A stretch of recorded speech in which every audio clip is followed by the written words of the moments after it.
Ndewo onye ọbụla ga-amụ ntị. Chukwu gọzie ego mụọ Chukwu dị. So ihe a wụ a YouTube channel in which I will continue to read out my diary.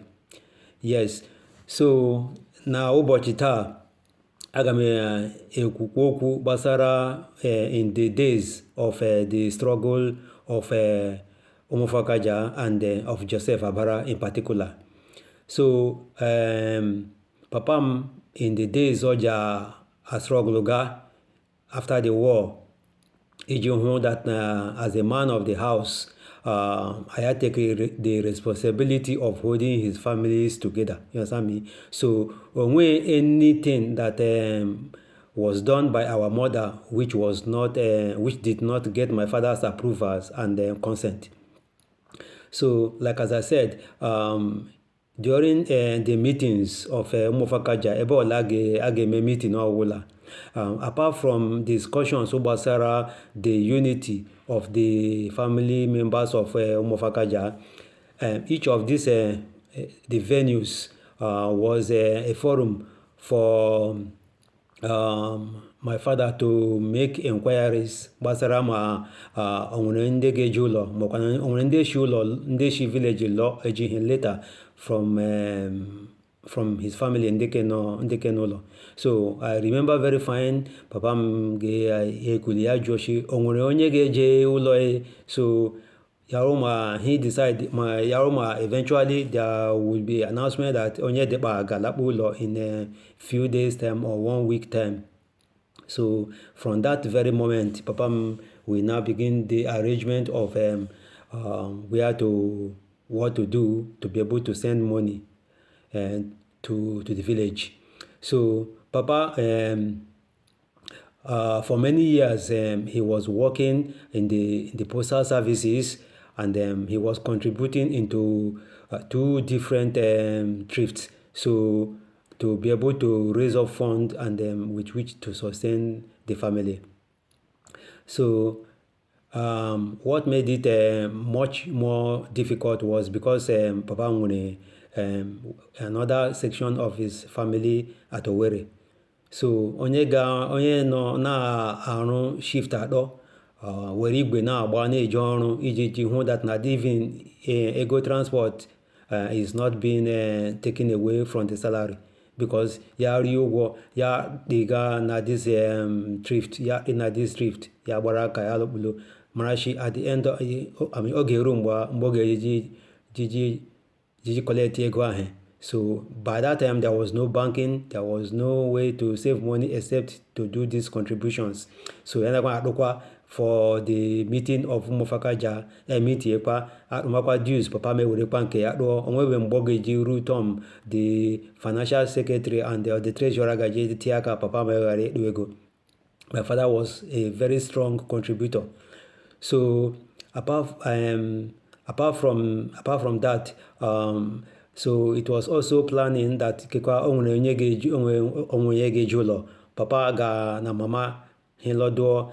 While I was sleeping at night, I could hear papa na mama ha na-discuss and na-whisper gbasara arrangement ebe a ga-eji were jeje na ego.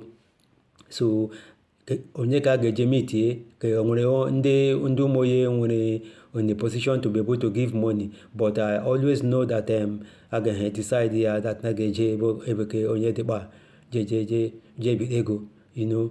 So he bịa discuss ya, the arrangement is to be able to wake up the next day with the determination that yes, anyị decide onye ga-enye anyị ego. So he concluded that agreement. China board, mama will wake me up. Usually it is always like in the evening because I can school.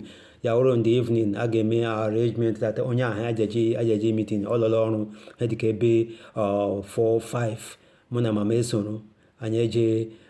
Usually is at that papa anyị eje ebe kọpam ya papa jeje meeting ya anyị ga-anọ nga ahụ daka ya lọdụọ. Mgbe ụfọdụ anyị ga-ahụkwa ọgwụgwọ mama anyị n'anya gwara ndị ọzọ ga-abịakwa because the man was very very kind and he was a very generous man. So with the influence my dad, my mama, and her own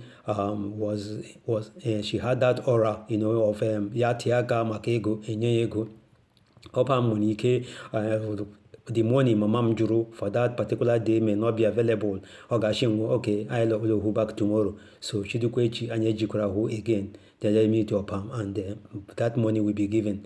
So you can imagine at that time there was no telephone. Or Pam or anybody. And also people like open like only one man on Umoye.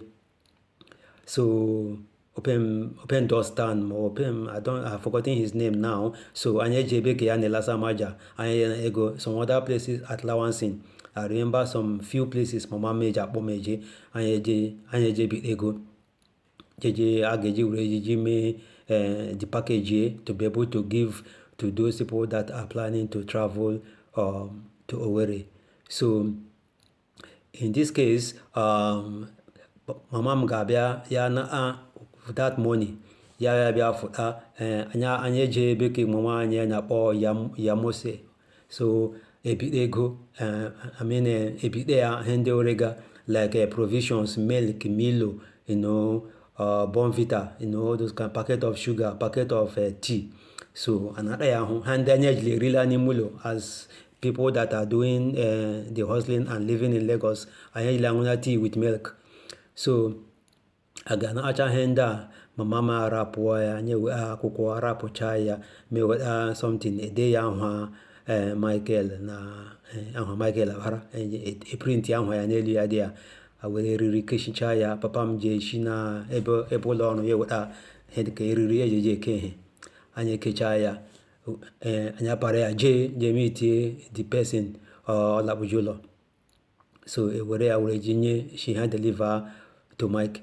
Yes. So none of those things was done in without Papa's consent. This was a man that was he suffered. He was struggling. Papa je shita from Oshindero Street. Papa were igwe. Papa je jigwe John to Eputameta. Before the kekwa help us were to the post office in Keno na Sulere. So ya no na Sulere. Papa ge jigwe. Origine John to Putameta or Sulere. But if anything happens, Papa is posted at the headquarters of General Post Office at Marina 45 Marina Street. Papa will not use bicycle to do that, and that will tell very much on the family. It will put pressure on Papa's finances because Ogejimo were Origine. So the salary was very meager, and using it to be able to manage the family in Lagos and then also manage the ones at Owerri. So the only support Papa when Mama was glued to the sewing machine. So and also registered as a bread retailer. So Mama registered as a bread retailer. Mgbe ụfọdụ Mama enwere a supply of palm oil.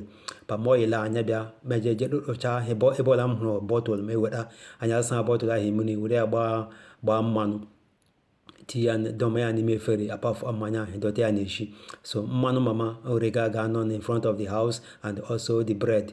So Papa did not rent any shop nga Mama eji anọ eme ihe ndị a. Mụa na onwe m onye jeje weta osisi anọ gbuo ala tige ya kee ya after constructed a kind of makeshift something like a shade under which Mama was sitting down to operate the sewing machine, and then adomakwana bread anyị on Uria from the sun. So and then the palm oil was also there. So